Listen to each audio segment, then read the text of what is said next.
ചോദ്യപേപ്പർ ഇമെയിൽ അയക്കുന്ന രീതി ചോർച്ചയ്ക്ക് വഴിയൊരുക്കുമെന്നും ഇത് പിൻവലിക്കണമെന്നും നേരത്തെ സർവകലാശാലയോട് ആവശ്യപ്പെട്ടെങ്കിലും പുച്ഛിച്ച് തള്ളുകയാണുണ്ടായതെന്നാണ് കണ്ണൂർ സർവകലാശാല അക്കാദമിക് കൗൺസിൽ അംഗം ഷിനോ പി ജോസ് വ്യക്തമാക്കുന്നത്.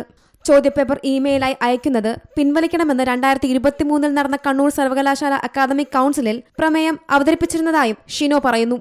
തികച്ചും നിരുത്തരവാദപരമായ ഒരു സമീപനത്തിന്റെ പരിണിത ഫലമാണ് ഇപ്പോൾ കണ്ണൂർ സർവകലാശാലയിൽ ഉണ്ടായിരിക്കുന്ന ചോദ്യപേപ്പർ ചോർച്ച എന്ന് പറയുന്നത്. 2023 ജൂലൈ മാസം നടന്ന കണ്ണൂർ സർവകലാശാല അക്കാഡമിക് കൗൺസിൽ മീറ്റിംഗിൽ ഈ വിഷയത്തിൽ 2.5 മണിക്കൂറും 2 മണിക്കൂർ മുമ്പും ഇമെയിലായിട്ട് ചോദ്യപേപ്പർ അയച്ചു കൊടുത്തു കഴിഞ്ഞാൽ ഭാവിയിൽ ചോദ്യപേപ്പർ ചോരുവാനുള്ള സാധ്യതയുണ്ട്. അതുകൊണ്ട് ഈ സംവിധാനത്തിൽ നിന്നും സർവകലാശാല പിന്മാറണമെന്ന് പറഞ്ഞുകൊണ്ട് അക്കാഡമിക് കൗൺസിലിൽ ഞാൻ അവതരിപ്പിച്ച പ്രമേയമുണ്ട്.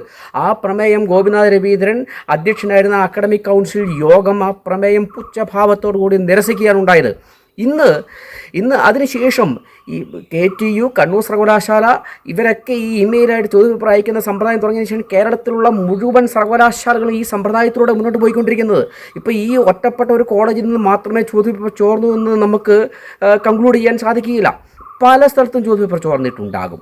നേരത്തെ സീൽ ചെയ്ത ചോദ്യപേപ്പർ സർവകലാശാല വാഹനത്തിൽ സുരക്ഷിതമായി കോളേജുകളിൽ എത്തിച്ച് അധ്യാപകരുടെ സാന്നിധ്യത്തിൽ തുറക്കുന്നതായിരുന്നു രീതി. ഇത് വളരെ സുരക്ഷിതമായിരുന്നു.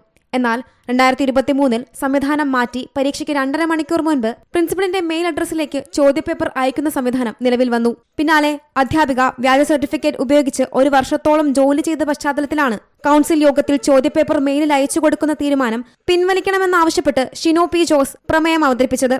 എന്നാൽ മുൻകാലങ്ങളിൽ നടത്തിയതുപോലെ കോളേജുകളിൽ ചോദ്യപേപ്പർ എത്തിച്ച് മറ്റു കോളേജുകളിൽ നിന്നുള്ള നിരീക്ഷകരുടെ സാന്നിധ്യത്തിൽ ചോദ്യപേപ്പർ തുറക്കുന്ന രീതി പുനഃസ്ഥാപിക്കണമെന്നാവശ്യപ്പെട്ടുകൊണ്ട് അവതരിപ്പിച്ച പ്രമേയം ചർച്ചയ്ക്ക് പോലും എടുക്കാതെ തള്ളിക്കളയുകയായിരുന്നു. സീ മലയാളം ന്യൂസ്, കണ്ണൂർ. ഏറ്റവും പുതിയ വാർത്തകളും വിശേഷങ്ങളും വിരൽത്തുമ്പിലറിയാൻ സീ മലയാളം ന്യൂസ് എല്ലാ ഡിജിറ്റൽ പ്ലാറ്റ്ഫോമുകളിലും ലഭ്യം.